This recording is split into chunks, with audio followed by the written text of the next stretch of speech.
Kami sadar kami adalah orang yang berdosa Tuhan. Namun kami percaya firman-Mu yang datang kepada kami dapat merubah setiap pribadi lepas pribadi kami. Hamba-Mu yang akan menyampaikan firman-Mu, Engkau memberkati ya Tuhan, agar ketika firman-Mu disampaikan, bukan datang dari pikiran hamba-Mu Tuhan, tapi datang daripada Engkau Tuhan. Berfirman-Mu kepada kami ya Tuhan, karena kami telah siap mendengar. Amin.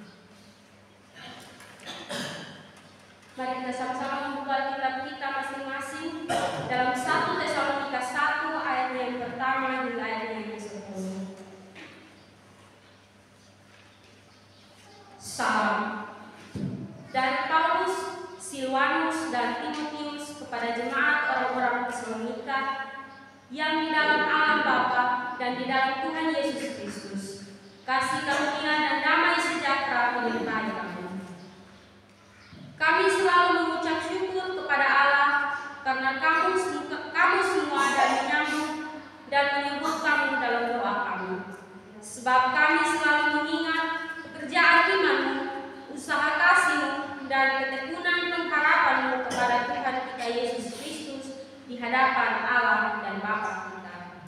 Dan kami tahu, hai saudara-saudara yang dikasihi Allah, bahwa Ia telah memilih kamu.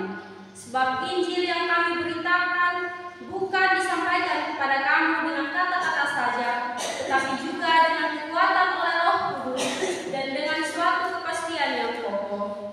Memang kamu tahu bagaimana kami bekerja di antara kamu oleh karena kamu. Dan kamu telah menjadi penurut kami dan penurut Tuhan.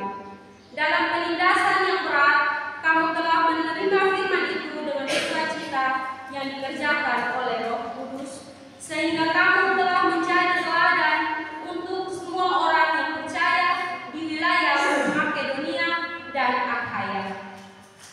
Karena dari antara kamu firman Tuhan bergema bukan hanya di Makedonia dan Akhaya saja, tetapi di semua tempat telah tersiar kabar tentang iman kepada Allah, sehingga kami tidak usah mengatakan apa-apa tentang hal itu.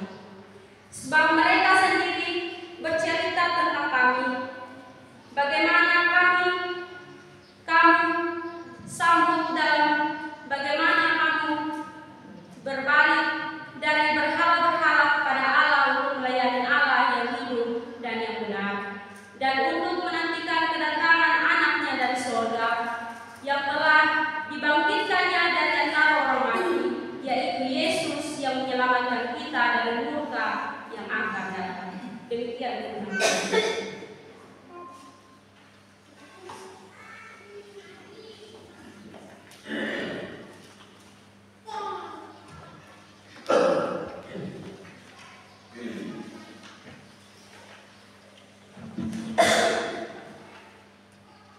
Shalom. Shalom. Selamat pagi jemaat yang dikasih Tuhan. Apa kabar ini? Tapi suaranya kurang keras. Kelihatannya ada sedikit sakit. Apa kabar? Nah, ini baru baik. Ya, ini kedua kali saya di minggu ini. Terima kasih dulu tadi untuk seluruh berjemaat, para speaker dan memberikan kesempatan untuk saya memberikan firman Tuhan. Saya lihat gereja ini tambah bagus ya. Kiranya jemaat juga semakin semangat dengan gereja baru. Nah, Bapak Ibu Saudara yang dikasihi, tema kita pagi ini yaitu menjadi teladan. Menjadi teladan. Nah, saya kira semua percaya, Bapak, Mama, semua kita semua di sini ingin untuk hidup kita itu menjadi teladan, menjadi contoh bagi orang lain. Namun antara keinginan dan kenyataan kalau kita lihat itu berbeda kadang-kadang, seperti hitam dan putih. Karena kita ingin supaya hidup kita itu terang, putih, suci sehingga bisa dicontohi. Tetapi seringkali perbuatan kita itu gelap, jauh dari terang, sehingga yang tidak bisa diteladani. Itu pergumulan kita. Nah, Bapak Ibu tentu tidak tahu bagaimana saya hidup sehari-hari. Apakah saya menjadi teladan atau tidak? Dan saya pun juga tidak tahu bagaimana Bapak Ibu jemaat Tuhan di sini berjuang untuk menjadi teladan. Tapi saya kira kita sama-sama tahu satu hal, kita sama-sama tahu bahwa Tuhan memanggil kita untuk menjadi orang percaya, bukan supaya nanti kelak kita mati kita pergi ke rumah Bapa di surga. Bukan hanya itu. Tetapi Tuhan mau supaya kita semua orang percaya ini hidupnya menjadi teladan. Karena itu ketika Tuhan memanggil para murid Tuhan Yesus pada waktu itu ketika di berkhotbah, dia mengatakan bahwa kamu adalah garam dan terang dunia. Artinya apa? Bahwa kita harus menerangi dunia ini dari kegelapan dosa, dan kita harus menerangi dunia ini untuk mencegah pembusukan yang ada.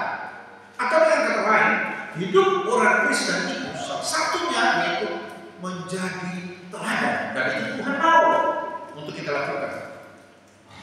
Namun untuk menjadi teladan itu tidak seperti membalik telapak tangan. Nah, coba dulu angkat tangan, sorot tangan coba.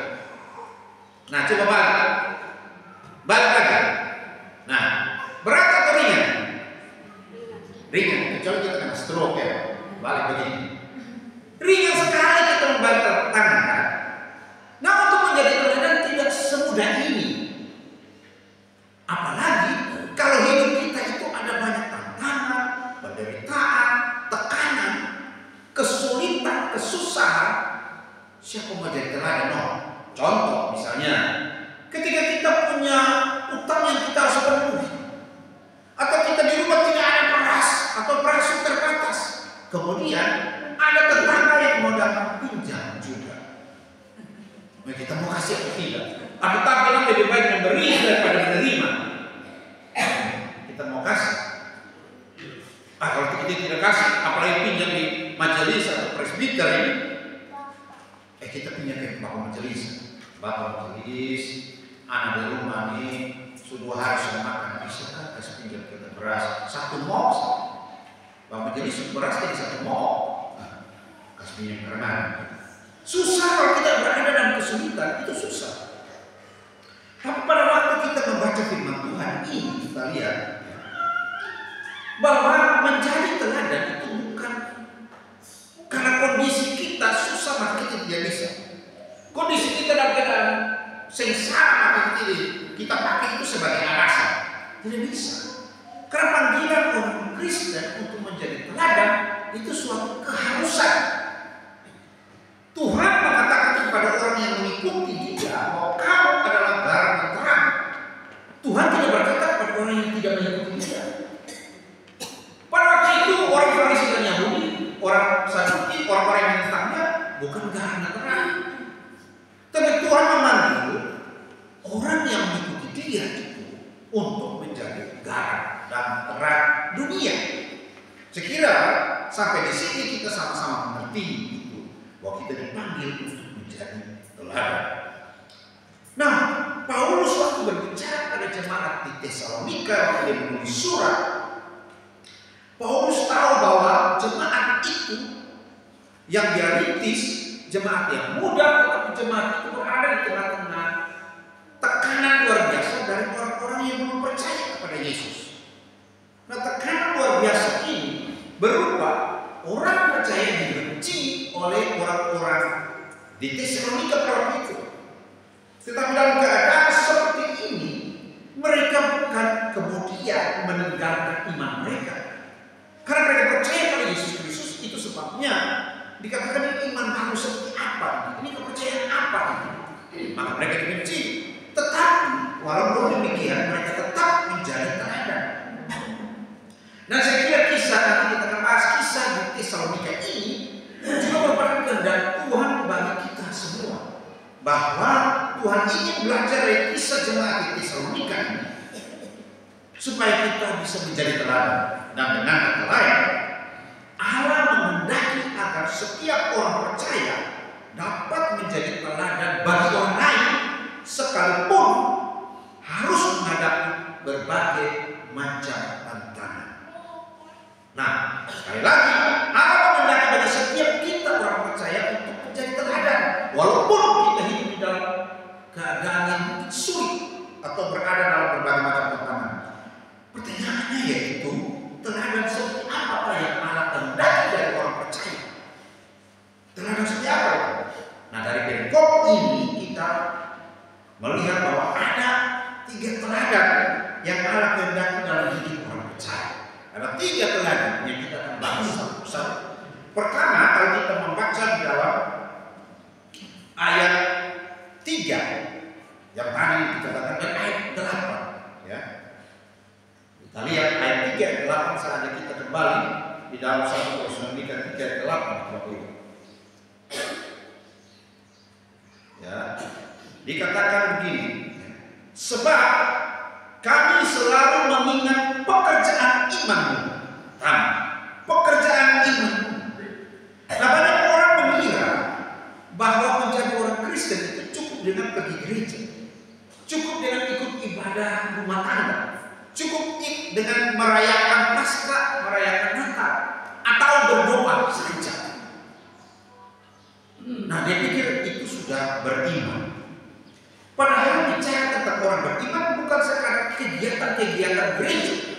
Bicara tentang orang beriman itu sesungguhnya bicara tentang pengetahuan orang itu tentang siapa yang dia sembah. Kita bilang kita beriman pada pohon kayu batu, kita percaya. Ya, kita tahu bahwa di pohon, di balik pohon, di gua-gua seperti nenek moyang kita yang belum Kristen itu, mereka percaya ada suatu kuasa, suatu tenaga di situ. Mereka tidak kenal siapa itu. Tapi dalam kekristenan, ketika kita mengatakan kita percaya pada Yesus Kristus, maka kita harus tahu siapa dia, apa perintah-perintah dia, apa nasihat dia, apa janji, apa penghiburan yang dia berikan, dan apa yang dia berikan kepada kita. Itu sebabnya kita perlu katekisasi. Sekolah minggu katekisasi untuk kita mengisi pengetahuan kita. Kita tahu bahwa dia mengatakan, aku menyertai kamu sampai kesudahan alam. Tetapi bukan saja mengisi pengetahuan, tetapi kita juga dengan pengetahuan tentang siapa Yesus itu, kita perlu percaya, yakin.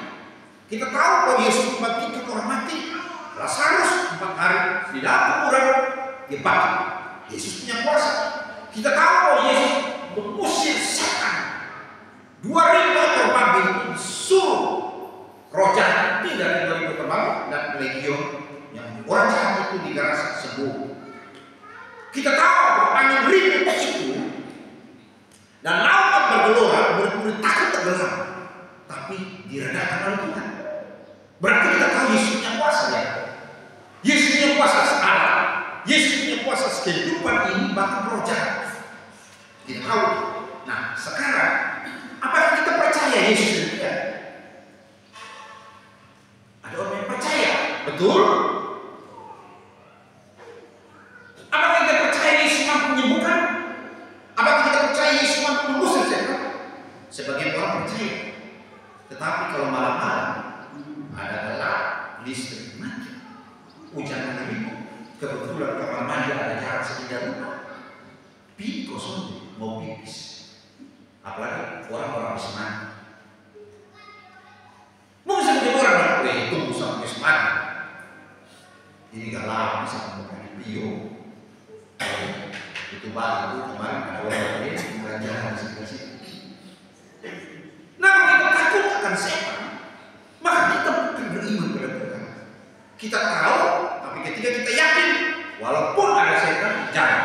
Atau kita punya anak mau sekolah di Jawa, wih, Jambi anak yang di Jawa, wih, orang jahat banyak.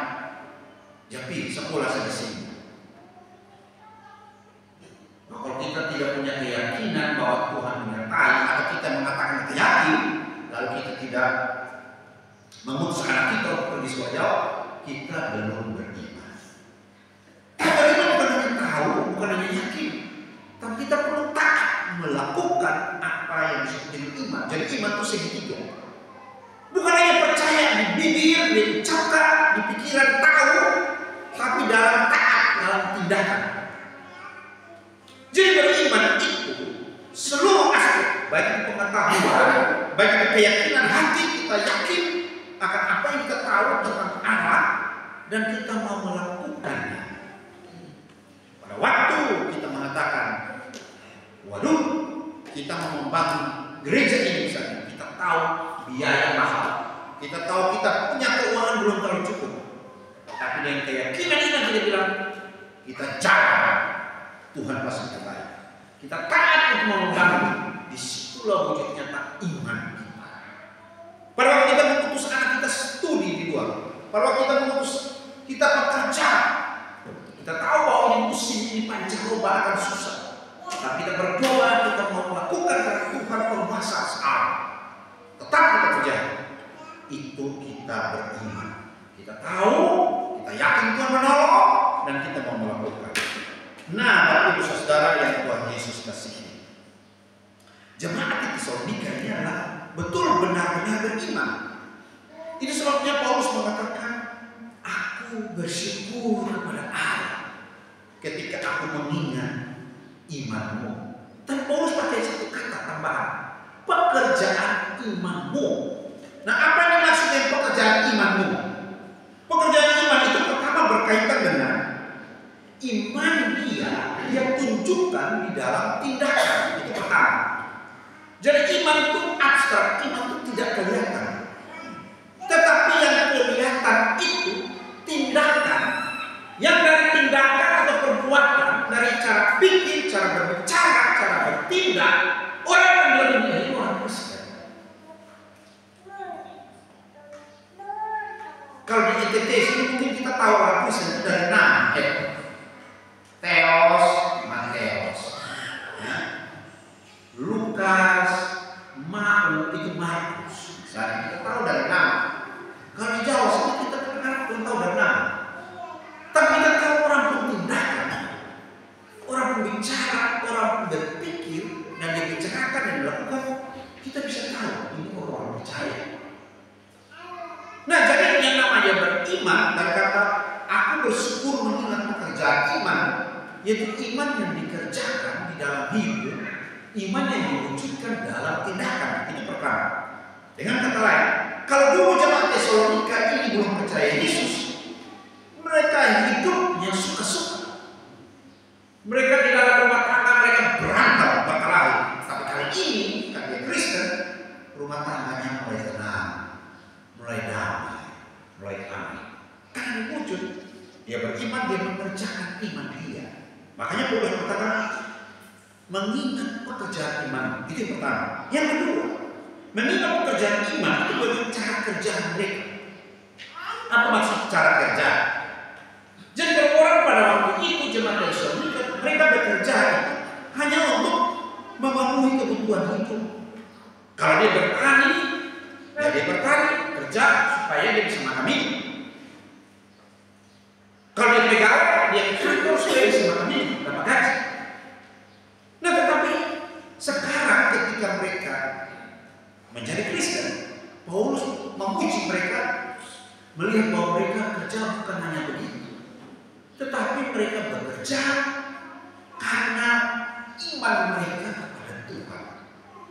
Nah, iman mereka kepada Tuhan itu membuat akhirnya mereka kerja lebih rajin, mereka kerja lebih serius, mereka hidup jauh lebih baik karena mereka tahu mereka orang percaya.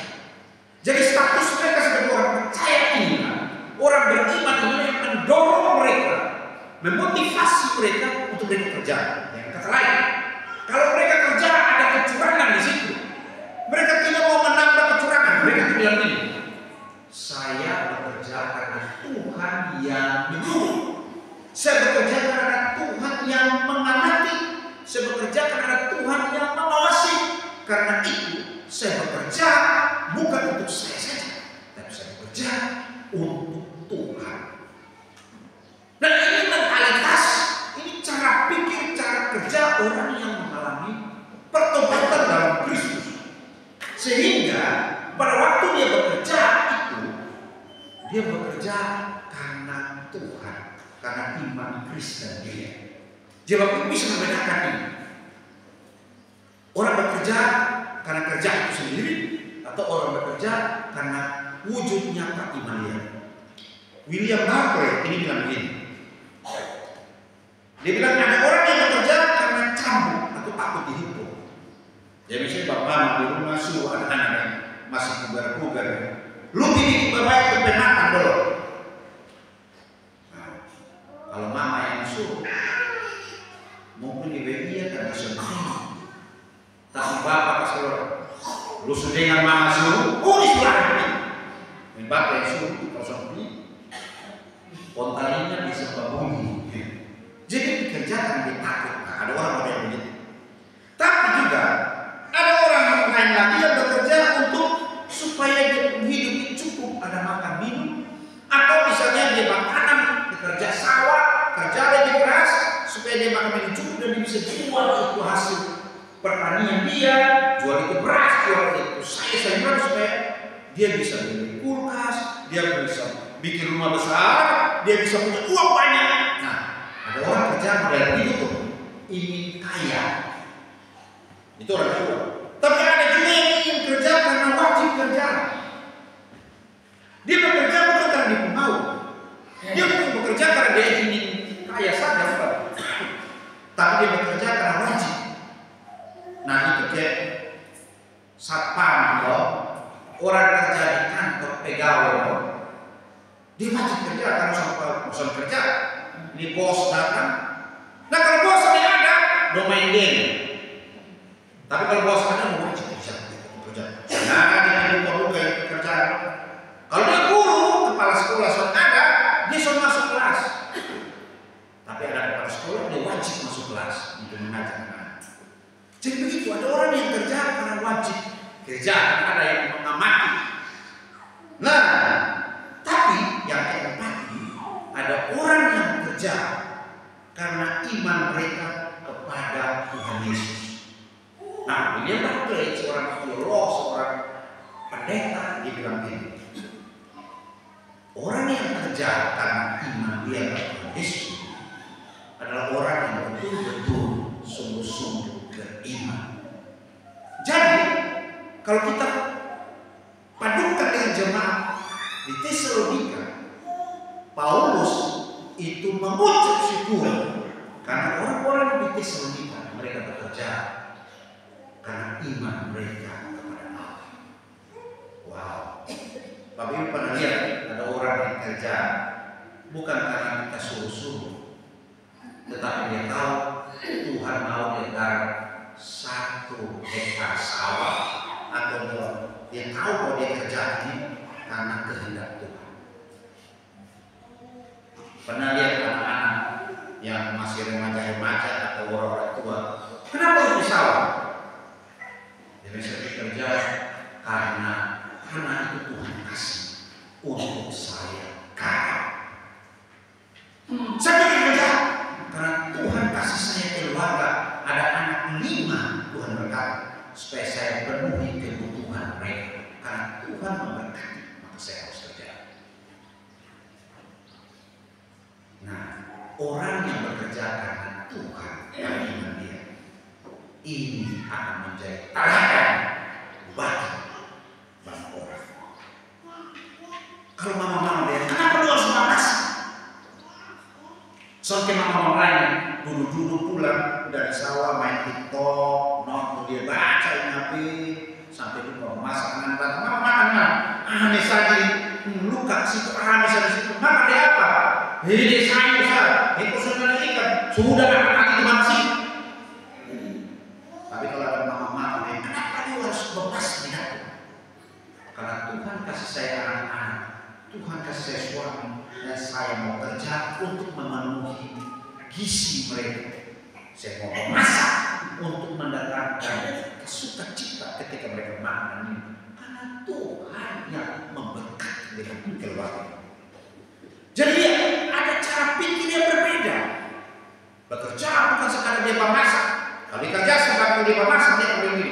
Pagi-pagi dia bangun cari ke api, dia buat air panas, dia bikin sama pel, disiram di rumah segala macam. Lu saya banyak di sini. Nah kalau dia kerja itu kan ada kok di sini yang begitu. Saya ada di jemaat. di sini top terus. Ada bapak-bapak bilang besok di kebun, besok bikin bapak ini binatang, besok masuk air, besok rumput binatang, capek binatang makanan semangat, lalu bikin apa ya? Anak-anak yang percuma saya di sini, sekolah capek-capek datang mama mereka ini. Kalau dia anak dia kenapa dia sekolah? Karena mereka bersyukur Tuhan kasih mereka pikiran baik. Tuhan mau supaya saya ke depan nanti saya bisa berguna bagi pelayanan, makanya saya sekolah. Jadi perbedaan pikiran ini akan membuat orang maju. Dan itu yang Tuhan mau, orang Kristen dia harus maju sehingga hidupnya seluruhnya bisa menjadi teladan. Nah, Bapak Ibu Saudara, Yakobus ya, 2:17 dia bilang begini. Demikian juga halnya dengan iman. Jika iman itu tidak disertai perbuatan, maka iman itu pada hakikatnya adalah mati. Jadi kita belajar di jemaat Tesalonika bahwa menjadi terkadang iman mereka bagi orang Yunani dan orang Yahudi pada waktu itu, mereka menjadi teladan karena mereka menerapkan iman di dalam praktek hidup hari demi hari. Kalau kita lihat Abraham menunggu anaknya Ishak bertahun-tahun. Suatu kali Tuhan panggil dia untuk bawa anaknya ke Gunung Moria untuk dipersembahkan. Ishak anak terkasih dia, satu-satunya yang dia peluk, yang dia harapkan masa depan dia ada pada Ishak. Tapi Tuhan bilang, lu bawa ke Gunung Moria, lu persembahkan dia bagiku. Kira-kira Abraham lakukan itu? Dia lakukan itu. Dia pergi ke Gunung Moria dan pada waktu dia ikat Ishak kasih tangan saja. Dia angkat Ishak, dia mau tusuk. Ada suara yang stop Abraham. Aku tahu sekarang imanmu, engkau mengasihi saya. Ganti dengan domba. Dan sejak peristiwa itu, Abraham dikatakan bapak segala orang yang beriman, karena dia menyatakan iman dia yang tidak kelihatan itu di dalam tindakan-tindakan kata-kata dia. Orang tahu, bahkan kita semua kasih nama anak kita, banyak orang kasih nama anaknya Abraham. Ada yang pakai Ham, ada pakai Abad, di kisah sekarang Abraham berpakai Abi. Abi, ya itulah. Kenapa? Karena Abraham bapak segala orang beriman. Iman yang kelihatan sedang ketaatan dia kepada Bapa di surga. Bapak Ibu Saudara, kami melayani di satu tempat jauh. Ada satu ibu di gereja yang aktif sekali. Karena aktif sekali, dia wajib paduan suara. Nah, dia kalau paduan suara, kami duduk di jemaat, kalau mendengar dia yang angkat ton dulu. Nanti hari sore ulang. Diangkat terus baru mereka menyanyi, ibu pintar menyanyi. Terus dia juru bicara karena pengumuman dia yang kasih. Dan karena dia begitu semangat aktif, doakan dia jadi bendahara. Nah, ini persoalan yang namanya bendahara ini susah, godaan kalau besar.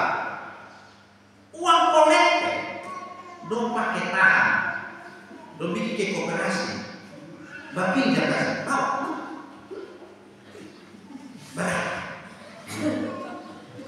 berapa ini uang kolektif nih. Jadi mau kali ini itu kan tiap minggu habis kolektif kan bawa ke kelas. Jadi mau bawa ke kelas. Saudara, wah dari cuman gereja kacau, tapi dia menyanyi hebat, dia pimpin paduan suara.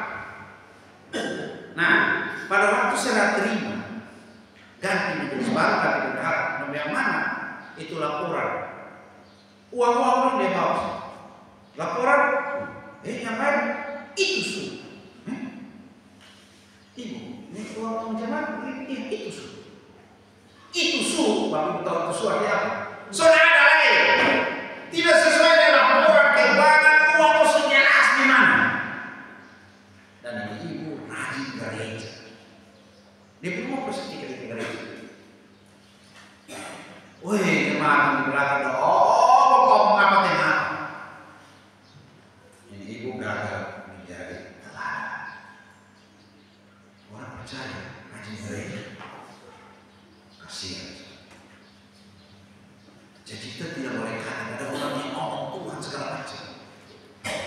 kegiatan rohani besar-besar, tapi dia tidak bisa menjadi teladan.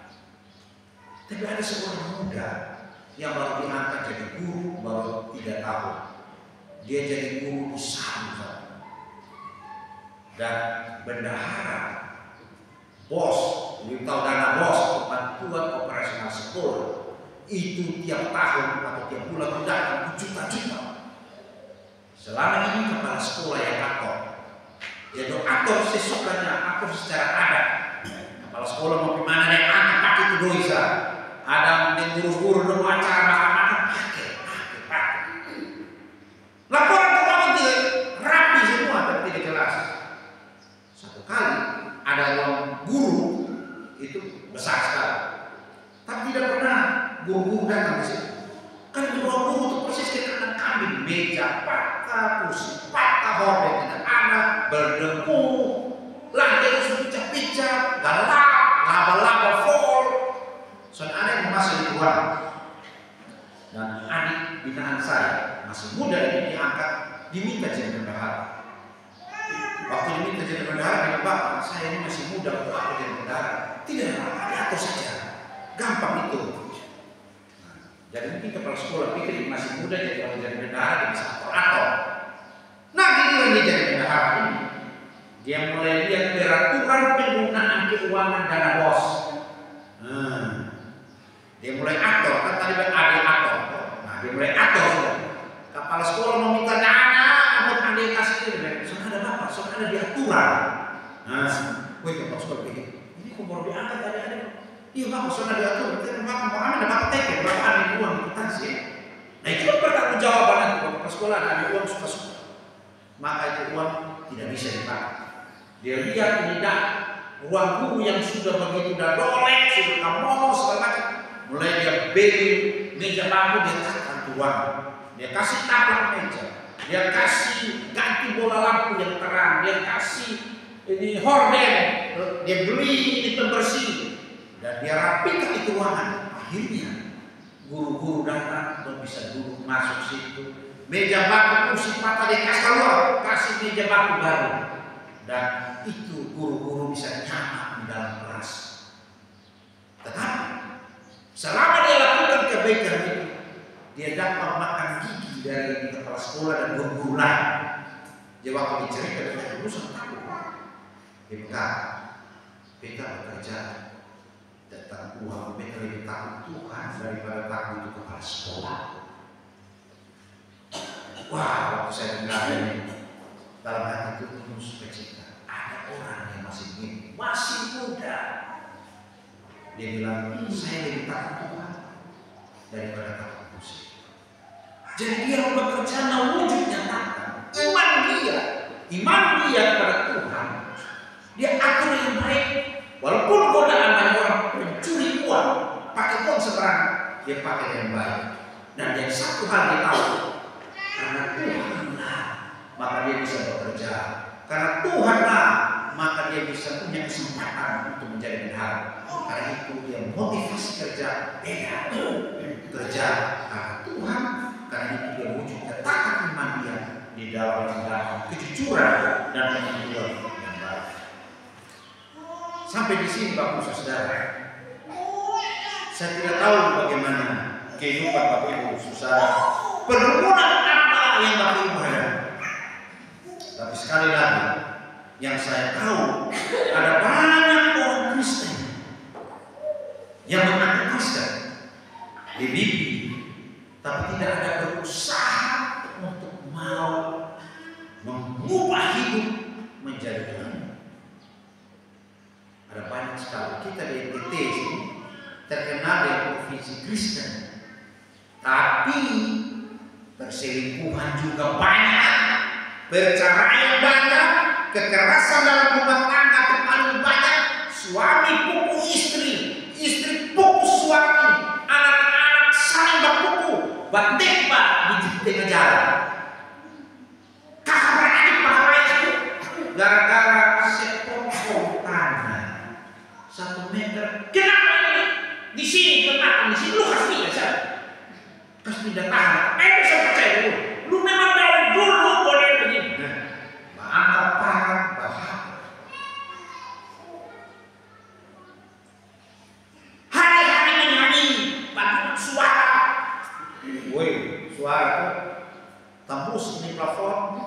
sampai di dekat Tuhan, sasaran Tuhan dekat saya. Tapi perbuatan, saya tidak tahu bagaimana perhubungan seperti di sini. Tapi saya tahu ada satu keluarga. Ini di Bapak, seorang bicara di depan anak. Ini anak ada dia. Tapi seorang duduk ke bawah anak, lu sekolah bermana kok bapak saya. Lu seorang ada di perut bapak sejak kecil sampai besar. Sehingga anak dia punya harta banyak, tanah sertifikat banyak. Dan dia satu kali mau usaha. Jadi kami bilang ini, kalau mau usaha, lu kan anak tunggal laki-laki, lu jual saya tanah supaya modal usaha. Diseberangi orang di depannya, dia takut sekali. Karena dia masuk pernah bohong, pokoknya bapak masuk aja, bapak diam-diam ya. Kalau bapak dipakai batas, saudara tapi sudah ngomong juga. Nah ini anak mau tahu contoh dari bapak karena ini. Di Bapak Kristen, nah, Sulama Kristen, tokoh masyarakat. Tapi dia tidak membawa kedamaian dalam rumah, ketentraman. Anak-anak takut omongin Bapak. Wih, kalau anak-anak takut omongin Bapak. Nah, kalau Bapak marah, dia kan curiga dengan Bapak. Kalau Bapak marah nih, kalau Bapak suka nih, kalau Bapak marah nih, jadi ada di dalam ketakutan dan ketakutan. Tapi di Bapak Kristen, ini hidup yang tidak sesuai. Tapi di Bapak kalau dengan pendeta, dengan teman-teman ini sama, baik, suka memberi, bahkan tokoh masyarakat, bahkan pernah menjadi kepala desa, orang datang dia kasih nasihat yang baik-baik. Tapi di rumah, soal dia pernah terjadi suasana yang damai, yang tenang. Istri bicara ngomong, anak-anak jawab semua, dia diam. Kasihan. Kasihan sekali. Di mana nilai Kristen? Di mana perwujudan iman? Ada mama-mama yang cerai, minta ampun, anak-anak sekarang. Sampai di mana lari pindah kos. Di mama di koordinator rayon. Mau apa coba? Gara itu semangat. Ini ada kota sekali kopra. Ini ada kota kuliah sah. Sudah saya sama sudah pukul. Bayangkan. Ini mama memang mama keras dan kuat di dunia. Belum mengapa kan? Sampai itu anak sempat lari ke pos di bapak juga. Ini bapak ongkos dia kan aplikasi. Model. Ini kau jenis. Orang bilang itu petir juga, menggelegar. Jadi kalau dia ini mau ada begini, kasih. Nah kita butuh kalau kita jadi keluarga yang kita teladan, mari kita usaha. Jangan seperti contoh-contoh yang tadi.